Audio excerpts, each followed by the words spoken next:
বিরতির পর আরেকবার আমন্ত্রণ একাত্তর সংযোগে আমাদের সাথে এই মুহূর্তে সংযুক্ত হচ্ছেন আমাদের চট্টগ্রাম প্রতিনিধি প্রণবেশ চক্রবর্তী। প্রণবেশ, নিশ্চয়ই আপনি আমাকে শুনতে পাচ্ছেন এবং আপনার কাছে আসতে চাই, আপনার কাছ থেকে জানতে চাই চট্টগ্রামের পরিস্থিতি কি, চট্টগ্রাম শহরের পরিস্থিতি এই মুহূর্তে কেমন? চট্টগ্রামে আসলে গত ৪-৫ দিন যে পরিমাণ বৃষ্টিপাত হয়েছে, সেই বৃষ্টিপাতে আমরা দেখেছি চট্টগ্রাম শহরের নিম্নাঞ্চলগুলো সবগুলোই প্লাবিত হয়েছে। এখানে বহদ্রহাট, মুরাদপুর, সুলভবহর, বাকলিয়া, চকবাজার এসব এলাকা কোমর থেকে বুক সমান পরিমাণ পানি। এবং আমরা এটাও দেখেছি যে চট্টগ্রাম শহরে সুলভবহর, মুরাদপুর এসব এলাকায় একতলা ভবন পর্যন্ত পানির নিচে তলিয়ে গেছে। এই পরিমাণ পানি হয়েছে এবং সেটার যে ভোগান্তি সেটা বর্ণনা করা যাবে না। তো মানুষের যে প্রত্যাশা ছিল যে মেগা প্রকল্পে যেটা চলছে ৬,৫০০ কোটি টাকার বেশি, এইটার সুফল তারা এখনো পায়নি। তারা মনে করছেন বারবার এটা সময়ক্ষেপণ হচ্ছে, কিন্তু এটা শেষ করে অতি দ্রুত তাদেরকে জলাবদ্ধতা অভিশাপ থেকে মুক্তি দেওয়ার যে কথা বা ঘোষণা দেওয়া হয়েছে সেটি করা হচ্ছে না। এবং সিডিএ এবং চট্টগ্রাম সিটি কর্পোরেশন তারা আসলে একে অপরকে দোষারোপ করছে।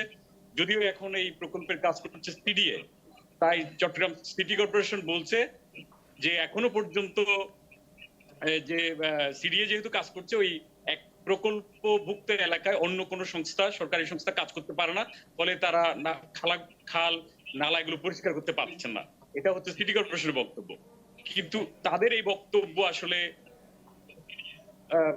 সাধারণ জনগণ মানতে রাজি নন। তো সব মিলে যদি আজকে এবং কালকে বৃষ্টিপাত হয়নি, ফলে শহরের যে পানি সেটা অনেকটাই নেমে গেছে বলা যায়। কিন্তু আবার বৃষ্টিপাত হলে আবার এই জলাবদ্ধতার মধ্যে মানুষ পড়বে, সেই সংখ্যা কিন্তু মানুষের রয়েছে। এবং ১ ঘন্টা বা আধ ঘন্টার ভারী বৃষ্টিপাত হলে চট্টগ্রাম শহরের অধিকাংশ নিম্নাঞ্চল ডুবে যায়। এর সাথে যদি কর্ণফুলী নদীর জোয়ারের পানি যুক্ত হয় তাহলে আবারও এই পানি উঠবে, এটা নিশ্চিত করেই বলা যায়। তো এটাই হচ্ছে এখন চট্টগ্রাম শহরের পরিস্থিতি। জি, প্রণবেশ চক্রবর্তী, আপনার কাছে আমি আরো একটা প্রশ্ন রাখতে চাই। সেটা আপনি বলছিলেন যে কি কারণে জলাবদ্ধতা, কিন্তু প্রকৃত অর্থে কি জলাবদ্ধতার কারণ এটি? আপনার পর্যবেক্ষণ কি বলে? দেখুন, চট্টগ্রাম শহর এটির যে অবস্থান সেটি হচ্ছে কর্ণফুলী একদিকে বঙ্গোপসাগর।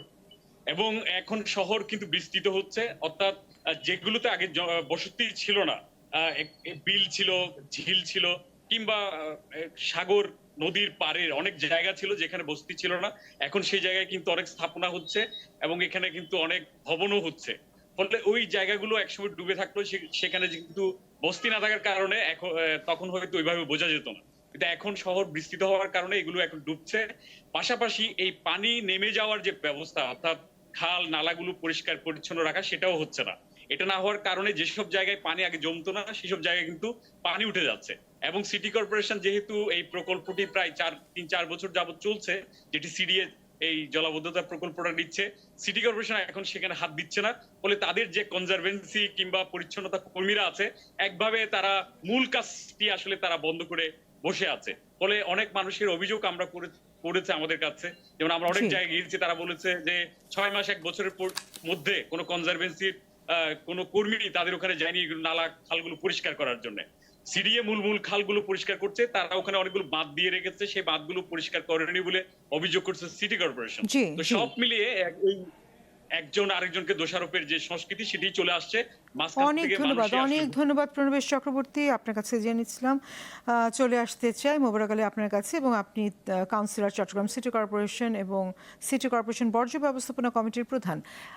যে অভিযোগগুলোর কথা শুনছিলাম সেখান থেকে তো আপনার কাছে জানতে চাই এই অভিযোগগুলো কেন আসছে। পাশাপাশি এই প্রশ্নও রাখা দরকার, যখন আমরা দেখছি যে অবকাঠামোগত উন্নয়ন বলি অথবা অগ্রগতি বলি, সেটি যেমন একদিকে হচ্ছে, অন্যদিকে মানব সৃষ্টই বলা যেতে পারে, খাল নালা সব বন্ধ করে দেওয়া হচ্ছে, সেই অভিযোগটি উঠছিল। এরকম কেন হবে? আর প্রতি বছর কেনই বা আমরা দেখব চট্টগ্রাম শহরটি ডুবে যাচ্ছে? এত অগ্রগতি, এত অবকাঠামোগত উন্নয়ন, সেখানে কি আমরা কোনো ব্যবস্থা নিতে পারছি না? ধন্যবাদ আপনাকে। আমি প্রথমত খুব সুন্দর একটা ব্যাখ্যা শুনেছি যে চট্টগ্রামে জলাবদ্ধতাটা কি জন্য হচ্ছে। এখানে দেখুন, ২০১৭ সাল থেকে কিন্তু চট্টগ্রাম উন্নয়ন কর্তৃপক্ষ জলাবদ্ধতা নিরসনের জন্য দায়ী যে বড় বড় খালগুলো, সেগুলোর উন্নয়নের কাজ হাতে নিয়েছে। ৩৬টা মেইন ড্রেন, যেগুলো দিয়ে আমরা চট্টগ্রাম সিটি কর্পোরেশন এখন কাজ করছি টারশিয়ারি এবং সেকেন্ডারি ড্রেনগুলো। আর মেইন ড্রেন যেটা দিয়ে পানিটা আউটপাস হবে, কর্ণফুলীতে যাবে বা সমুদ্রে যাবে, সেই খালগুলির উন্নয়নের কাজ করছে চট্টগ্রাম উন্নয়ন কর্তৃপক্ষ। তারা বলছে তারা ৭৫% কাজ শেষ করেছে আপ স্ট্রিমে। এখন ডাউন স্ট্রিমে যদি আপনি কাজ শেষ করতে না পারেন এবং সেই জায়গায় যদি মাটি ভরাট থাকে, এই পানিটা আউট হবে কিভাবে? এর সাথে সাথে ৪০টা সুইচ গেট স্থাপনের জন্য, আপনারা জানেন জলবায়ু পরিবর্তনজনিত কারণে সমুদ্রপৃষ্ঠের উচ্চতা বেড়েছে এবং কর্ণফুলী নদীও তার নাব্যতা অনেকাংশে হারিয়েছে। ক্যাপিটাল ড্রেজিং করে কিছুটা সহনীয় পর্যায়ে আনা হয়েছে। এখানে ৪০টা সুইচ গেট স্থাপনের জন্য সিদ্ধান্ত গ্রহণ করেছে সরকার, যার মধ্যে ১৭টি চট্টগ্রাম উন্নয়ন কর্তৃপক্ষ এই প্রকল্পের অধীনে এবং পানি উন্নয়ন বোর্ড ২৩টি করবে। এই ৪০টা সুইচ গেট করা হচ্ছে কারণ জোয়ারের পানির সাথে যখন আপনি জানেন যে ৩০ বছরের রেকর্ড ভঙ্গ করে ৩২২ মিলিলিটার বৃষ্টি আমরা রেকর্ড করেছি রোববারে।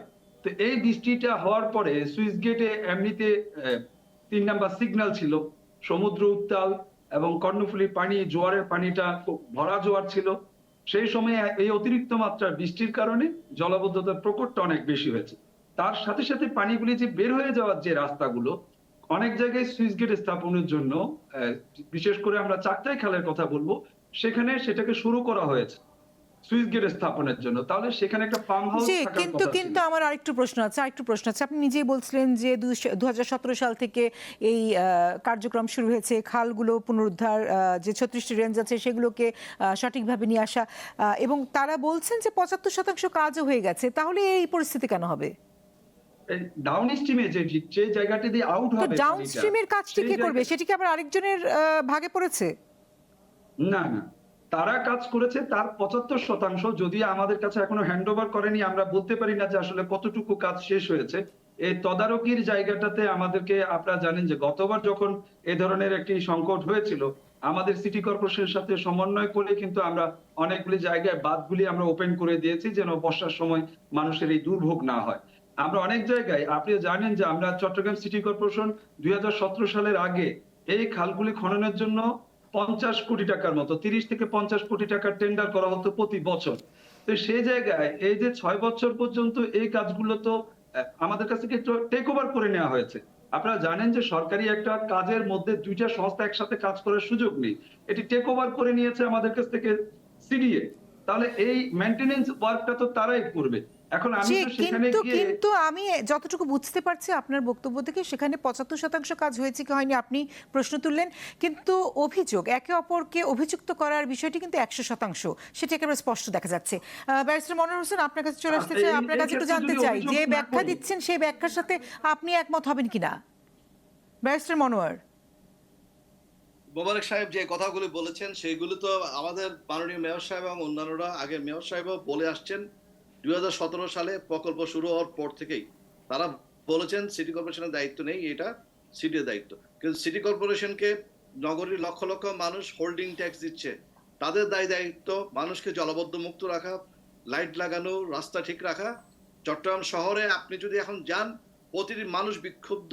চট্টগ্রাম শহরে কোনো মেয়র আসে বলে কেউ বলবে না, সিটি কর্পোরেশনের কোনো অস্তিত্ব আছে বলে কেউ ফিল করছে না। এটাই বাস্তবতা। উনি বলেছেন একটা, আমি একমত যে হ্যাঁ, প্রকট আকার ধারণ করছে প্রাকৃতিক কারণে, জোয়ার ভাটা ইত্যাদির কারণে, এবং নদী এবং সাগরের নাব্যতা ইত্যাদি অন্যান্য ইস্যুগুলো আছে।